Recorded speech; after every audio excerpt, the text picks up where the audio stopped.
Ani mucaa kana Hacaaluu arrabsee biyya kanatti galee sanuu hoteela Ililliitti boqate Oromoo arrabsee akkasitti biyya kanatti galee arguurra du'uunaa wayya ajjeesuu fandema jedhee minibaasii kontiraataa qabadhee gara hoteela Ililliitti yoo deemu namni sun naa bilbilee deebi'ii naan jedhi. Maaliif hin jedheen? Maaliif akkanatti Hacaaluu arrabsee akkanatti Oromoo arrabsee biyya kanatti galee sanuu hoteela Oromootti boqatee hoteela Oromootti taa'an jedhee ni deemi. Ijoollee qabadhee jechuudha. Ijoollee naannoo kiyya jirtu. Minibaasa tokko kontiraataa qabadhee waan deemu akkasii miti naan jedhi. Mucaan kun amma of beekaa of baraa naan jedhi.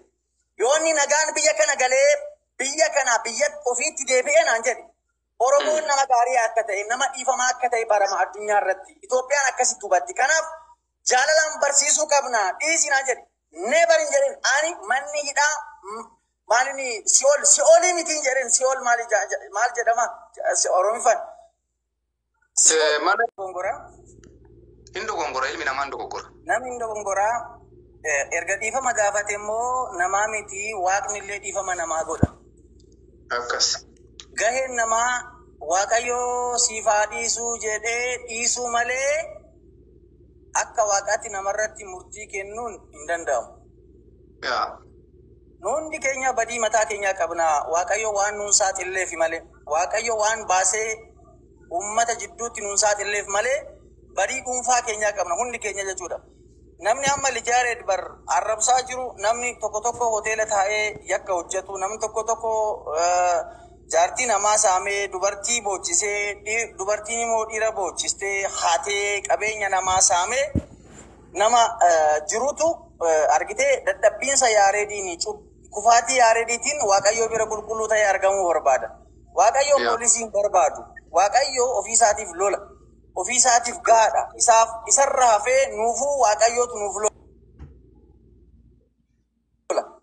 Kanaaf amantaan kamiyyuu Waaqayyoodhaaf poolisii akka taanu hin ajaju. Kanaaf Oromoonni beektaa yeroo yoonii maanyaa dhufu sani ani nama mootummaa keessa jiru nama guddaa tokkotu ani mucaa kana Hacaaluu arrabsee biyya kanatti galee sanuu hoteela Ililliitti boqate Oromoo arrabsee akkasitti biyya kanatti galee arguurra du'uunaa wayya ajjeesuu fandema jedhee minibaasii kontiraataa qabadhee gara hoteela Ililliitti yoo deemu namni sun naa bilbilee deebi'ii naan jedhi. Maaliif hin jedheen?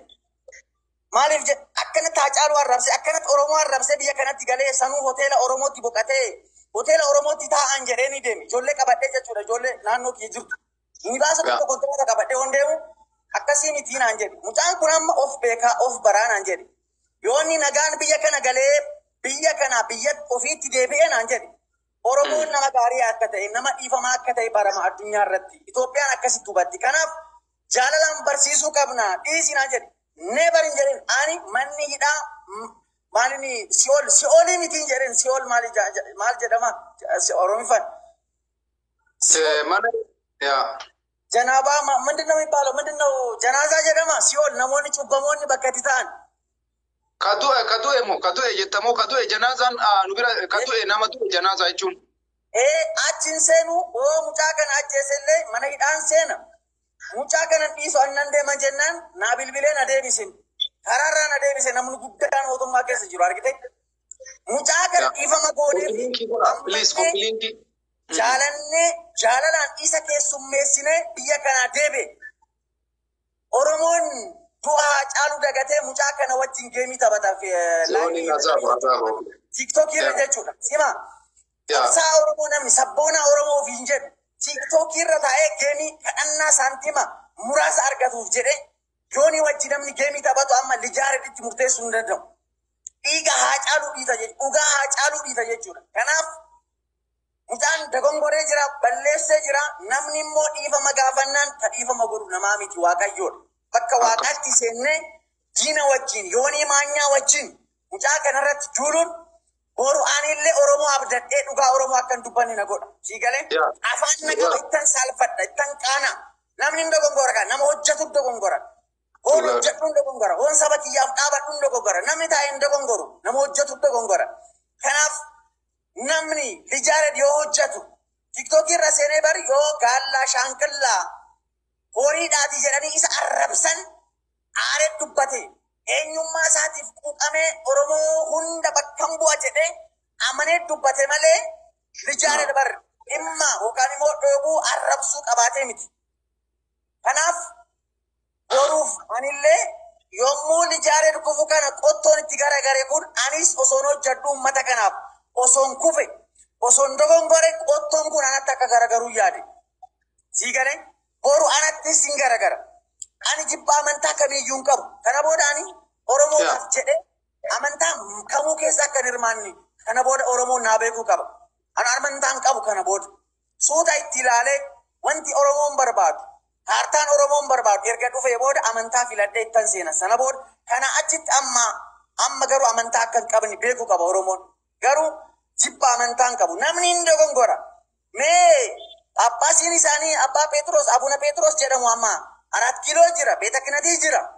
Beeta kinatii namni jiru kun qeesiin Oromoo fi sareen Oromoo hin jirtu namichi jedhu kun beeta kinatii teessa taa'ee hojii hojjeta mindaa nyaachaa jira ammallee. Koppiliingi godha. Namni sira dhiyeessu jiru. Asirratti dubbii afaan isin fudhadhu. Waan tokkotu jira. Duulli lijiyaaree dirra baname. Duula Oromummaa wal makate. Amantii sababa argatanii itti duulan. Ijoollee kennan ajaa'iban. Ilmaan Oromoo nuti yeroo amantiin kee tuqama amantii kenna jennee si faana dhaabbannee siif falmaa jirra.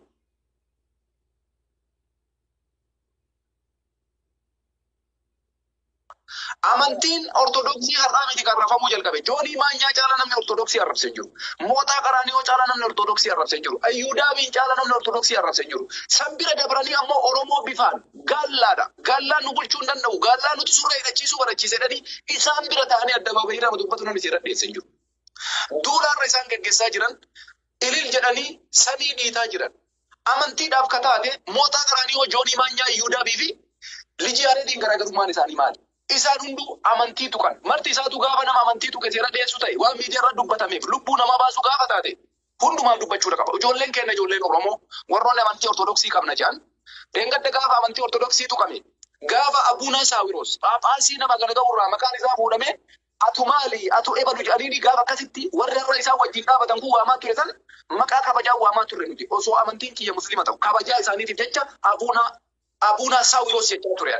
Sigalte Oromummaa kiyyaani amantiin qabaanii amantii jecha Abuunaa Saawiroos konfiliinkii fi taa'uura.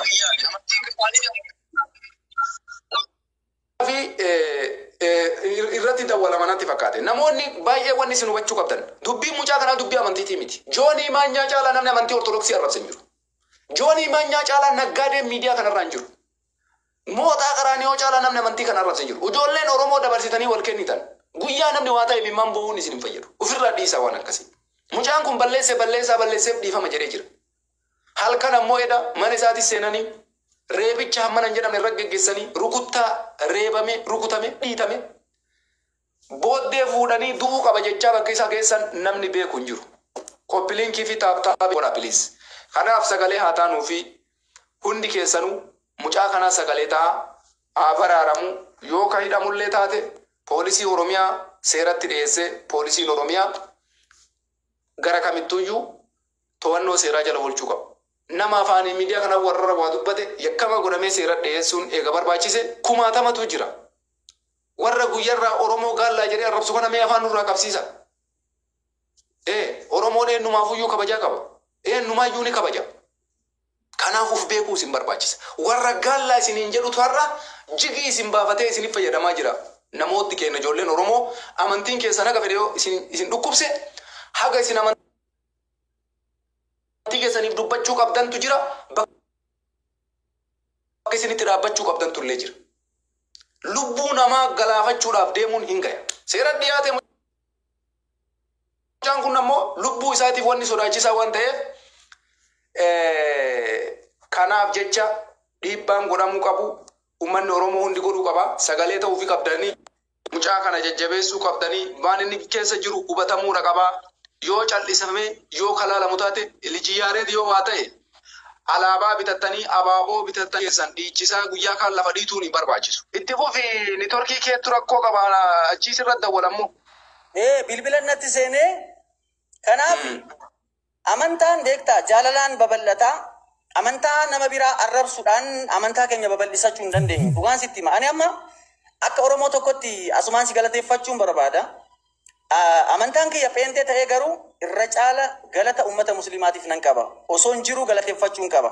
Osoo waan ta'in osoo lubbuudhaan jiru ummata muslimaa kana iddoo guddaa naaf kennee jireenya kiyya qoratee akkaataan itti jiraadhu qoratee ummanni muslimaa bakka guddaa naaf kenne anis kabaja guddaan isaa qaba. Kabaja guddaa dhugaan dubbadha akka amantaatti sadarkaadhaan kaa'i osoo naan jette ummata muslimaatiif sadarkaa tokkoffaan kennan.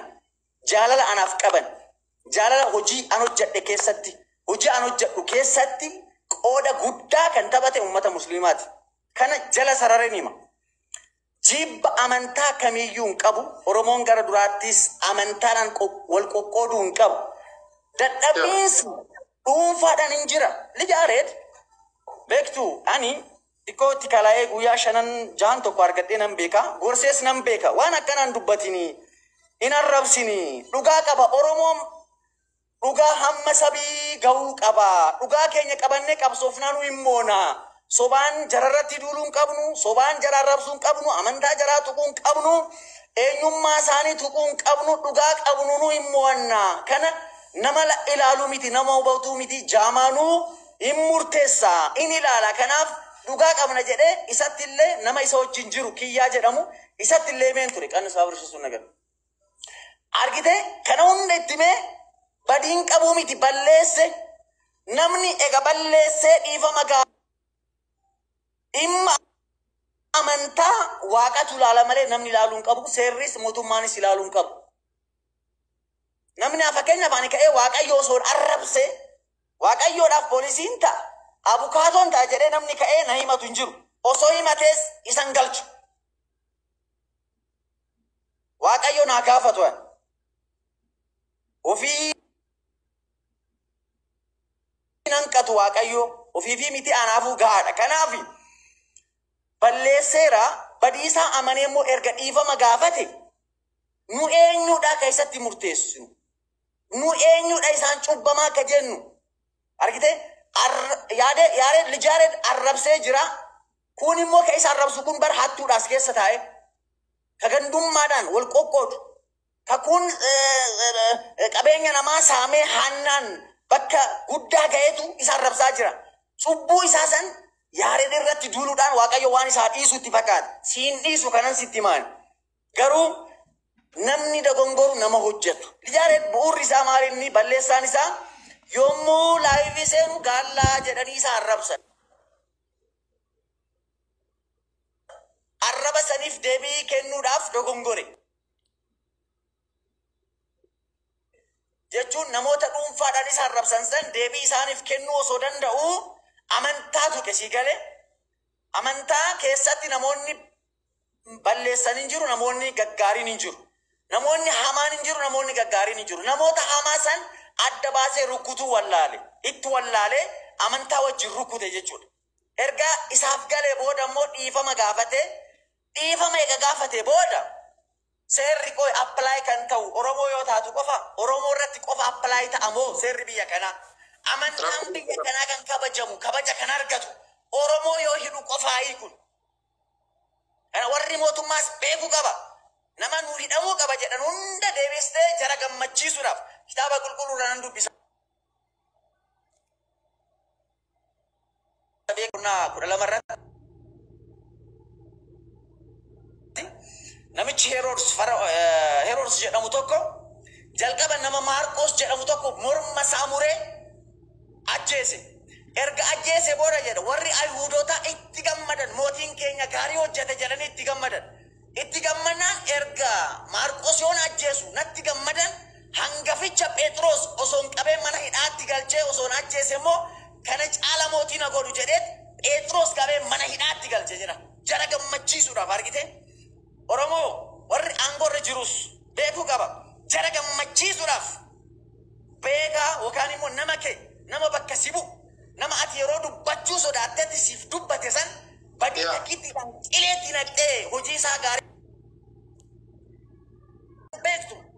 Maalinni ashqabbaxuun kun alagaa wajjin yeman ashqabbax no yooni maanyaa sirtiroo xaalla kunu amma haga biyya galeetti haga biyya galee nagaan deebi'utti Oromoo jala fiigee biyya galee nagaan erga deebi'ee booda Oromootti garagare abbichuu jedhe amma garuu laal argite duula Oromootti amma duula Dimaayyuu waan isarraa fokkatu tokko fidee dhufe bara amma Oromoon giiftii itti kennitee quubsitee dhiiga Hacaaluu gaafa inni godhe san ittiin taphatanii wajjin seenanii giiftii itti naqanii amma maal jedha naannoo Amaaraa keessaa Liyyuu Haayilii Wallootu jira Oromiyaa keessaa Amaarri Liyyuu Haayilii naannoo jedhamu kennamuufii qaba uummata Amaaraatiif jedhama.